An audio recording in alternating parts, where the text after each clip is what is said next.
Saya teruskan ya. Jadi dulu para raja itu dilatih oleh ulama, termasuk dilatih begitu. Kamu punya kamar 1000, kalau tidur per 5 menit ganti kamar, karena eman sudah dibikin kok nggak dipakai. Nggak juga, punya kamar 1000 yang dipakai hanya satu.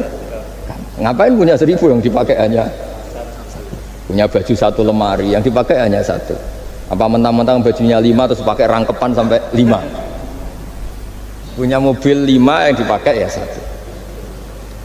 Jadi orang dulu itu dilatih sebegitu, sehingga dulu itu tidak ada raja kecuali punya penasehat. Zaman belum Islam ada resi, kalau setelah Islam ada ulama, sehingga mereka bisa menertawakan kerajaan. Maksudnya dianggap biasa. Ada seorang raja ditanya ulama, khas seorang raja itu apa? Merintah tidak bisa diperintah. Terus si ulama ini tiap pagi itu datang ke atas gunung, cari tempat paling tinggi terus mutola'ah kitab. Setelah mutola'ah kitab ya wasik ya, kayak saya kalau belajar ya asik, ngalang-ngalain jagungan sama pegawai BUMN kalau saya sudah belajar. Terus dia bilang, enaknya apa jadi raja? Saya di sini nggak ada yang memerintahkan saya, berarti saya dengan raja sama. Dan kelebihan saya juga tidak ada yang ganggu. Kalau raja masih banyak yang ganggu. Artinya bisa mengolah. Kalau sekarang enggak. Banyak kiai yang melihat pejabat itu kayak gimana? Wong kok mulyane ngono, buka pintu aja enggak pernah. Mulyane kayak gitu. Yang jenis ini dia rugi, sudah iri, enggak punya kenikmatan sendiri. Ulama dulu itu bisa mengelola kenikmatannya sendiri dengan cara seperti itu. Makanya masyhur Sayyidina Ali itu kalau malam itu diantara sebab beliau tambah dekat sama Allah, itu diantara wiridannya itu bukan kayak wiridan kita itu enggak. Wiridannya begini, ya Allah, kafani izzan antakuna li robban wa kafani fakhran an akuna laka abdan. Saya sebagai manusia ini sudah sempurna, punya Tuhan engkau, Tuhan yang maha dahsyat, maha top. Kayak apa nyesalnya saya kalau punya Tuhan hanya sebuah batu, hanya pahatan batu, atau Tuhan yang mati, atau Tuhan yang kelaparan. Wa kafani fakhran an akuna laka abdan, dan saya ini bangga karena jadi hambamu. Jadi orang dulu itu nyembah Allah itu tidak harus dengan kalimat subhanallah akbar, tapi punya kesimpulan yang menjadikan mereka ini nyaman dengan Allah. Abu Yazid Al-Bustami itu diangkat jadi wali setinggi-tingginya, itu diantaranya itu kalau wiridan bilang gini, ya Allah, kenapa engkau ngasih makan saya, ini aneh. Kenapa engkau ngasih minum saya, itu aneh. Di mana-mana orang memberi itu ada kepentingannya. Misalnya majikan bayari karyawan karena ada kepentingannya. Malah kalau di fikih itu agak absurd. Fikih itu hubungan suami istri itu agak kacau kalau dalam fikih. Lelaki itu udah wajib nafkah istrinya, kalau udah ngasih jadi kayak agak-agak transaksi. Dan istrinya punya hak gak mau diajak kalau gak dikasih nafkah. Jadi makanya dulu Mbah Mun kalau ngajar saya fikih itu ngajari wong perhitungan. Jadi maksudnya wong ambek bojo kok perhitungan. Tapi di mana-mana hubungannya orang tuh begitu. Wong kenal kiai, nak orang meloro kiai diatur ngene iki ora marem.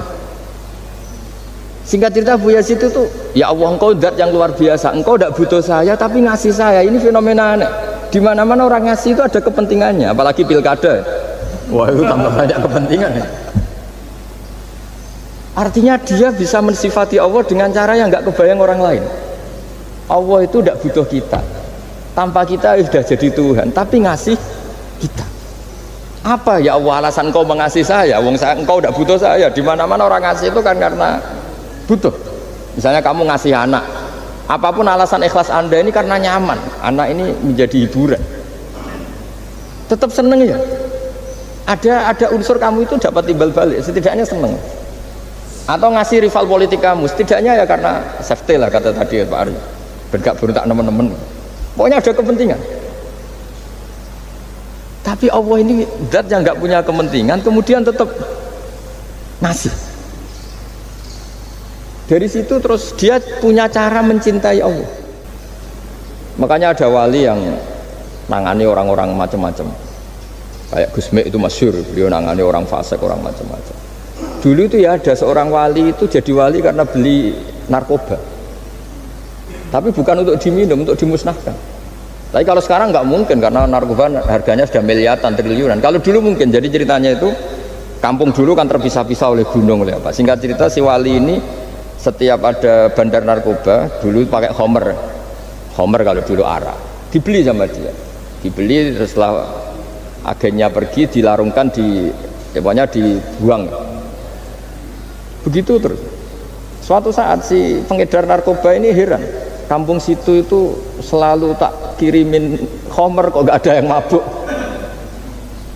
Tapi dibayar cash. Malah seorang ini meninggal wangi. Ternyata dia tidak ingin kampungnya itu mabuk sehingga dicegat di jalan supaya homer ini tidak sampai ke kampung. Nah, sekarang kan tidak mungkin narkoba semahal itu. Tapi apapun itu kembali ke ulama dan umaro. Alhamdulillah di Indonesia itu ulama ya mati-matian supaya generasinya tidak terlibat narkoba dengan cara ditakutkan neraka. Umaro juga melakukan itu dengan cara ditakutkan penjara. Nah, ini yang kita sama-sama ulama wal umaro tahu aman. Kita kerjasama dengan kapasitas masing-masing. Jadi penting sekali ngaji seperti ini supaya kita tahu bahwa khazanah-khazanah kita tentang dekat sama Allah itu macam-macam. Ini khusus ijazah ini sama Pak Bima Pak Aryo itu. Dulu Kiai Hamid Pasuruan terkenal wali.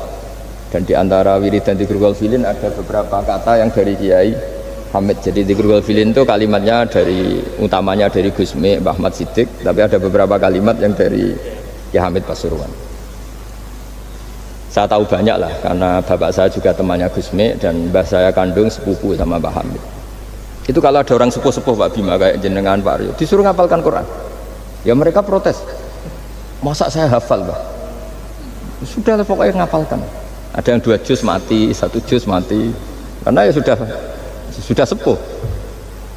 Suatu saat ada ulama yang tanya, kenapa Pak Hamid?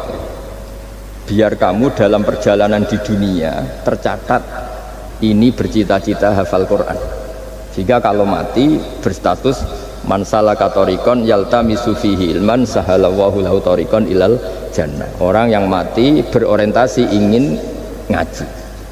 Tapi kalau kamu tidak punya orientasi ngaji kan di otak kita andaikan direkam Allah. Loh, coba hati kita andaikan direkam Allah.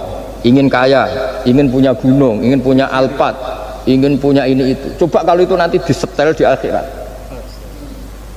Tapi kalau kamu ingin ngapalkan Quran kan setidaknya pas disetel so keren.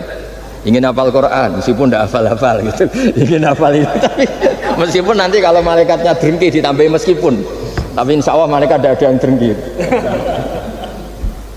Tapi andaikan kita nanti tidak punya cita-cita ngaji, itu rekaman kita hanya itu, ingin mapan, ingin kaya, ingin menguasai dunia. Betapa malunya kita kalau rekaman itu kita dengar di depan Allah. Padahal nanti niat ini yang dihitung. Faman kanat hijratuhu ilallah wa rasulih fa hijratuhu ilallahi wa rasulih. Orang yang orientasinya hijrah itu meninggalkan yang buruk menuju yang lebih baik hanya untuk Allah dan Rasul, maka ya dihitung ke sana. Jadi misalnya Pak Bima, Pak Aryo ngapalkan Quran, hafal-hafalnya. Tapi berarti perjalanannya ini mencari ridhonya Allah, itu ditulis. Tapi kalau kita orientasinya ingin mapan, ingin sejahtera, ya ditulis. Ini ingin punya rumah 2, ingin punya rumah di berbagai provinsi. Ini coba kalau itu nanti direkam. Terus ditanya Allah, inginnya kamu apa sih di dunia? Dan itu bisa menjadi status kita. Ngeri kan? Kita ketemu Allah dengan status tidak pencari Allah dan Rasul, tapi pencari kemapanan. Itu cara Mbah Hamid untuk mendidik supaya orang itu orientasinya kepada Allah dan Rasul. Disuruh ngapalkan. Ini Pak Aryo cerita, bapaknya hanya disuruh ngapalkan apa? Rabbana dzalamna anfusana. Itu semalam nggak hafal-hafal. Dan alhamdulillah nggak hafalnya ditiru anaknya. Susahnya kemarin pas ngaji sama saya di kamar saya punya kantor di depan rumah saya. Ya nggak hafal-hafal. Bener-bener konsisten. Jadi dulu bapaknya itu ketemu Gus Mek di hotel, dia diajarin semalam nggak hafal. Akhirnya hafal lagi. Ya, tapi nunggu sekian tahun mungkin. Jadi yang penting, jadi ulama dulu itu pinter cara menuntun umat menuju Allah dan Rasul. Diajarin. Akhirnya ada dzikrul ghafilin. Penting orang itu menuju Allah dan Rasul. Setidaknya kalau direkam itu nanti saya ingin ya Allah dapat ridhomu. Kalau malam ilahi anta matlubi, wa ilahi anta maqsudi wa ridhoka matlub. Meskipun semalam hanya dilafatkan sekali, setidaknya Allah mencatat, ya Allah engkau yang kami cari, ridhomu yang kami cari. Kalimat itu kalau terulang-ulang itu menjadi mental dan lama-lama jadi status. Daripada sebelum tidur kapan ya sugih. Dari Pak Bima kapan gak jadi anak buah. Engkau nanti yang menteri ya mikir, semoga gak kena reshuffle gitu terus pikirannya. Nah ini kan kalau ngaji saya menyinggung, yang salah tidak saya, sing ngongkor ngaji sopo. Saya makanya saya santai saja. Sampean kecewa malah bagus lah, karena tidak ngel-ngelo saya lagi. Saya dalam hal ini itu anut mazhabnya Imam Syafi'i. Imam Syafi'i itu saya punya kitab namanya Diwanus Syafi'i. Itu kalau orang tidak senang itu paling bagus menurut saya. Pak Imam Syafi'i separuh kampung tidak senang jenengan, ya bagus lah. Kalau nggak senang tidak akan utang duit, nggak pinjam mobil. Wong nggak senang itu kan nggak mungkin pinjam uang. Saya pernah ketemu seorang bupati cerita ini, nggak perlu saya sebut. Bupati aktif. Setelah saya cerita ini, terus Gus saya ingin ketemu jenengan empat mata. Setelah ketemu saya lucu. Saya akan cerita. Di antara wasiat bapak saya itu unik Pak.